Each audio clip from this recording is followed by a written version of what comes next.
Hello, my loves. Welcome to another episode of the Becoming You podcast. Today, I am super excited to bring you an episode all about how to deal with the situation when you find out that your child has made a massive mistake. I know that as our kids get older, a lot of us will inevitably face this situation where your child's in the wrong, they've made a mistake, they are in deep doo-doo. Think of a PC word of how to say that, right? And so I wanted to coach you guys through that because that is actually an incredible situation to build a deeper emotional connection with your children. So every person's worst nightmare, like I said, is where your child has made a massive mistake. Maybe it's a moral one, maybe it's an ethical one, maybe they've hit a child. They're basically in the wrong and you know it, right? And that moment of when you feel, that's the first step. It's what do you feel as soon as you hear this information or, somehow or other you've stumbled upon this information. And what do, right? A normal old school reaction would be to completely lose it at our kids. What were you thinking? How could you be so stupid? Like, are you dumb? We have talked about this and, not even like talked about it in the sense of like, we've taught you right from wrong. Like, we just don't behave in that way, right? We tend to go into immediate lecture mode. I want you to slow down and I want to teach you why this is happening. As parents, when our child is in the wrong, they have done something monumentally like wrong, right? Like stealing, vandalizing, right? Cheating on a test, disrespecting a teacher, and like just, skipping school, whatever it might be, these things that if you happen to be the good girl or the good boy growing up and you never, did anything silly or stupid that got you into trouble, right? Like for you, your identity comes from following the rules and earning the reputation of a rule follower and how good your behavior was, right? So if you tend to have a child that normally is well behaved and then, has something atrocious happen like this, we immediately tend to go into self-blame mode as a parent. We immediately decide, oh my gosh, if my child has something so wrong, then that means I didn't do something right. I didn't teach them the right things. I didn't work hard enough as a parent. I didn't instill the right values in them. I have fundamentally failed in teaching the things that you're supposed to teach your children. So this is self-blame, right? Which then becomes shame, right? When you are immediately finding somebody to blame. And in that moment, it's your child or it's you, right? Because that is the only option, right? So then when we are blaming ourselves, even though maybe consciously you're not, but I promise you, you're having these thoughts and these fears, you start to feel shame in your body because it's your fault now that you're not a good enough parent that your child could have behaved in this manner. And when you feel shame, you immediately feel vulnerable. And nobody likes to feel vulnerable, right? Because vulnerable basically means I'm exposed. My weakness is exposed. My not enoughness is exposed. My imperfections are exposed. Like the parts of my life where I'm not quite measuring up to basic expectations is now under question. It's exposed. My reputation is exposed, et cetera, et cetera, et cetera. So vulnerability is when, quote unquote, your enemy can see your weak points, right? And that's when we go into survival mode because we do not want our enemies to find our weakness because then they can attack us and take us down, right? So now we are in survival mode language. But that's what shaming, self-blaming, which leads to shaming and which leads to vulnerability, does for us. And so when you're feeling vulnerable, one of two things can happen. One, we can sink into that vulnerability and explore it, which would be a productive thing to do. Or, as most people, we don't like to feel vulnerability. So we immediately jump to displace that vulnerability, which is by blaming and yelling at our kids for what they were doing or thinking in this moment of madness, right? So that's what we do to protect ourselves because nobody wants to feel that kind of shame of I have failed as a parent. So instead, we displace it to our child and tell them things like, how dare they act this way? It's their fault. They should know better. And so we start to layer that shame or protect that shame we're feeling with anger, right? Anger is a protection mechanism to protect us from feeling all these feelings. So we switch to anger and it makes us go into judgment mode and fix it mode with our kids. So we then immediately shame them and point fingers at them and say, how could you be so stupid? Like you should know better. And then this is what you're going to do, right? Or this is what we're going to do. You're going to go out there and apologize to this person. This is how we're going to fix it. These are the consequences, right? You're never going to get this again, or you're cut off from this for a while.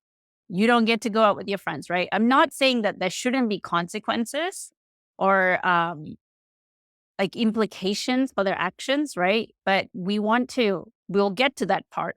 But the consequences should not be when like emotions are so high, right? Because nobody's thinking clearly. And if you go straight into judgment mode, blame mode, anger, and then handing out consequences and going to fix it mode, your child will emotionally disconnect with you in that moment because they're already feeling shame over what's happened. Okay. They already know on some level that what they did is not right and does not feel good. Like what they've been carrying doesn't feel good. Right. So they might have confessed to you, or you might have accidentally found out and now they're in trouble. Right. That's one of two ways that children get caught. Either they've been carrying something that is starting to feel heavy and there's some consequences that are starting to happen, which you don't know about, and they know they're in trouble, or somebody's about to reach out to you to let them know what they've done. So they're trying to get ahead of the game. And that's how you find out, or you accidentally find out, right? So when you blame, shame, judge them, and give out consequences without any time passing, right? The moment the bomb goes off, the explosion happens, the fallout is happening.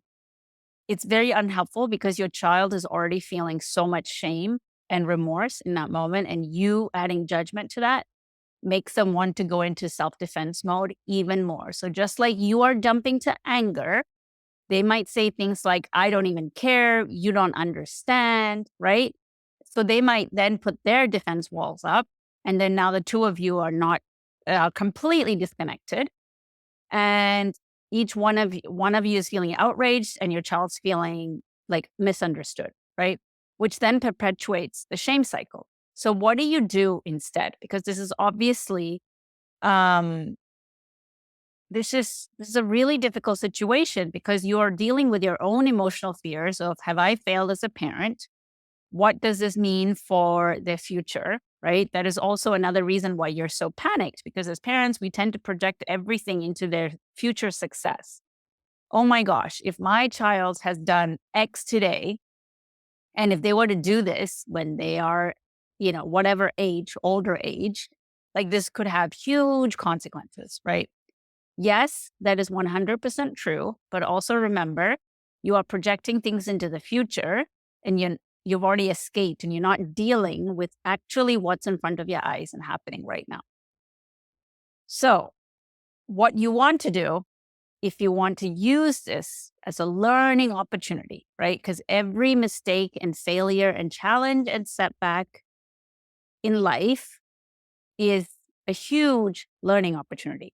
And if we go into fix it mode, that learning opportunity is gone completely, right? Maybe not completely, but the most amount of value lies in that moment when your child is being vulnerable, right? So here's what I suggest as a coach that you do instead, especially if you want to have a relationship with your child where in the future they feel safe enough to keep coming back to you. So this moment is pivotal, right, on how you deal with it. So a tangible thing that you can do is to keep a very blank face when your child is confessing or when you have found out in the moment of that they're doing something wrong, right? No expression, no reaction, which is extremely hard because you are probably shocked, surprised, disappointed, scared in that moment. Yes, this is why working on your own emotional healing is so important so that you can be like a blank facial expression. And this is why this is important, right? Because like more than 90% of communication is nonverbal, which means your child is looking at your facial expressions, your body language, etc. So even though your words, you may not be saying anything and doing a really good job of listening, your face is going to give it away, right? So keep a blank face and try to keep your words to a minimum because silence means that they will keep talking and telling you what's been happening, right? And um, just respond like using a neutral tone of voice. Be saying things like, "Oh, I see. What made you want to do that? What were you feeling that led you to make this decision?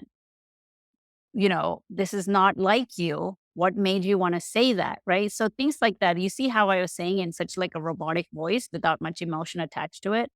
They're already feeling extremely emotional at this point. They're feeling an intense amount of shame and fear and panic and anxiety and worry. So you maintaining a neutral tone is really going to help them start to emotionally regulate themselves. Okay. And then you want to be curious. Yes, all of these judgments are already happening in your head about, how are we going to fix this? How do I help my child take responsibility for this?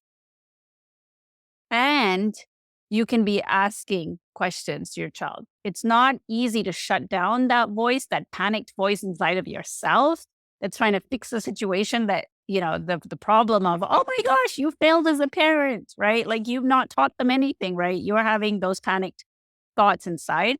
It's to notice and set it aside. It's not to shut it down, right? That's impossible because shutting it down is what will lead you to the judgment and the blame and let's fix it mode, right? So it's to notice and go, I'm having my own meltdown and reaction to this. I'm panicked. I'm worried about how this is going to impact us.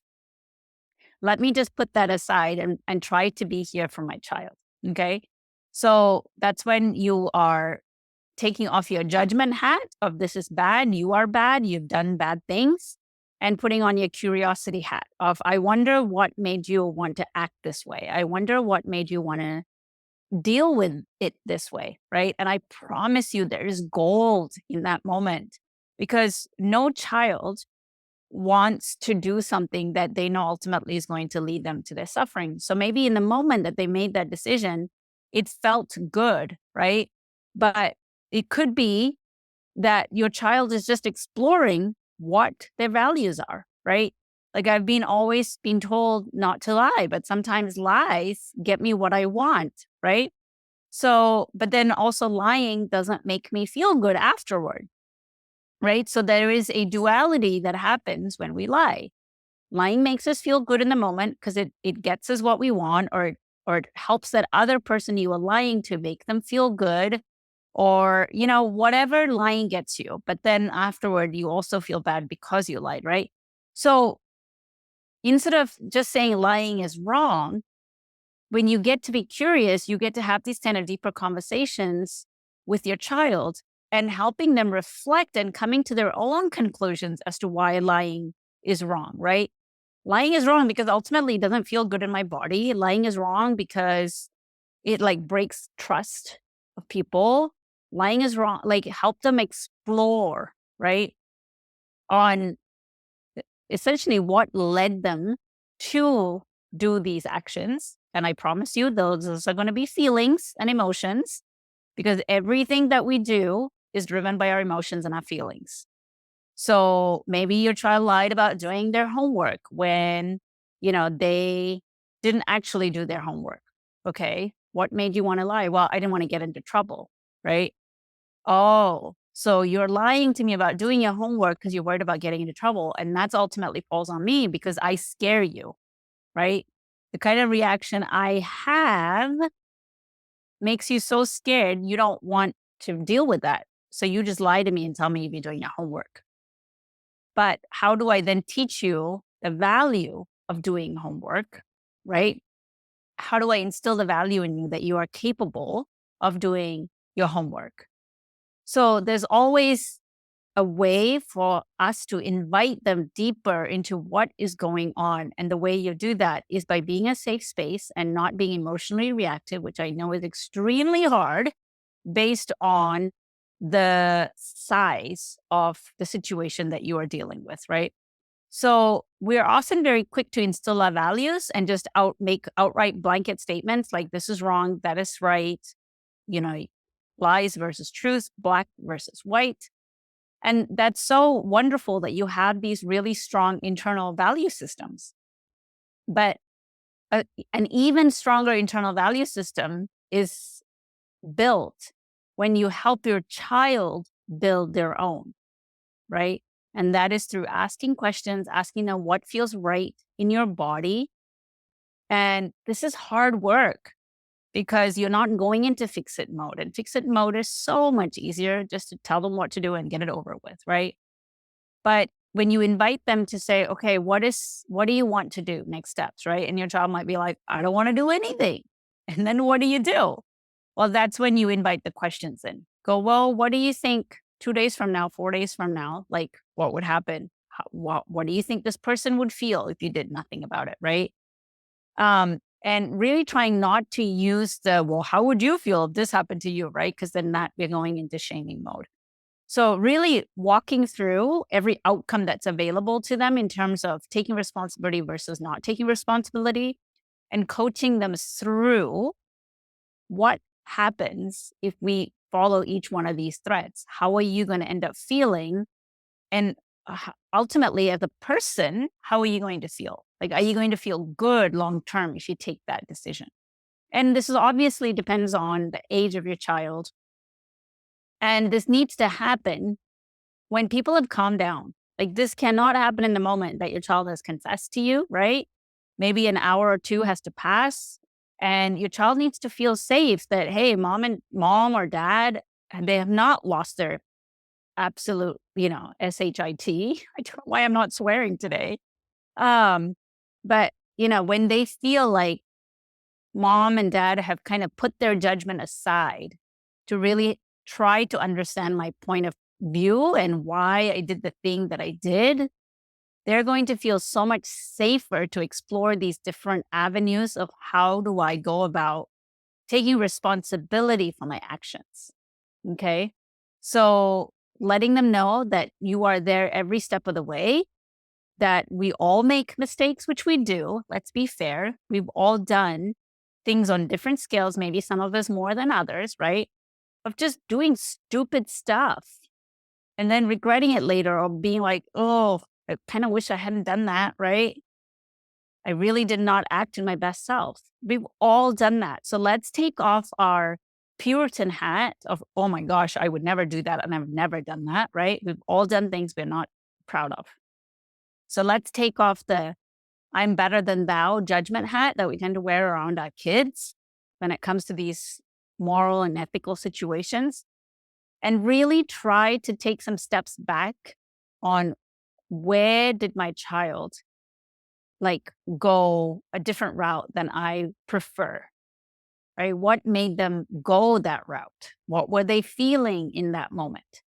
So this requires conversations and introspection so that they can build a stronger value system. I honestly believe allowing your children to explore what feels good in their body and how to take responsibility. And obviously, then instilling some natural consequences, right? Like if they stole something, then it's about how do I help them take responsibility of either replacing the value of what they stole or telling the person what they stole, right? And instilling the belief that they are capable of going through this hard situation of correcting what happened. A lot of times kids will outright say, nope, not doing that. Not because they don't want to make things right. They're scared of the judgment that they're going to receive, right? They're scared of the consequences of maybe what do I have to earn to replace this? Whatever the consequence might be, right? They're scared of the discomfort that they're going to feel. And so when you recognize that, then you can talk through that or validate their feelings. Yeah, it is going to be hard when you tell that person to take responsibility. Yeah, they are going to judge you. Yes, they might be really upset with you, but don't worry, I'm here every step of the way. Right? I've got your back. But we're going to do the right thing and you have what it takes to do the right thing. That conversation is very different than you will do what I say. We're going to walk up to this person and you're going to say this thing that I'm going to tell you to say. And then you're going to come home and then you're going to have all of these things taken away from you. Right. Then, of course, the next time your child's not going to come to you when they're in trouble and they make the wrong decision again, because you have not actually dealt with any of the root symptom of what caused them to do the thing in the first place.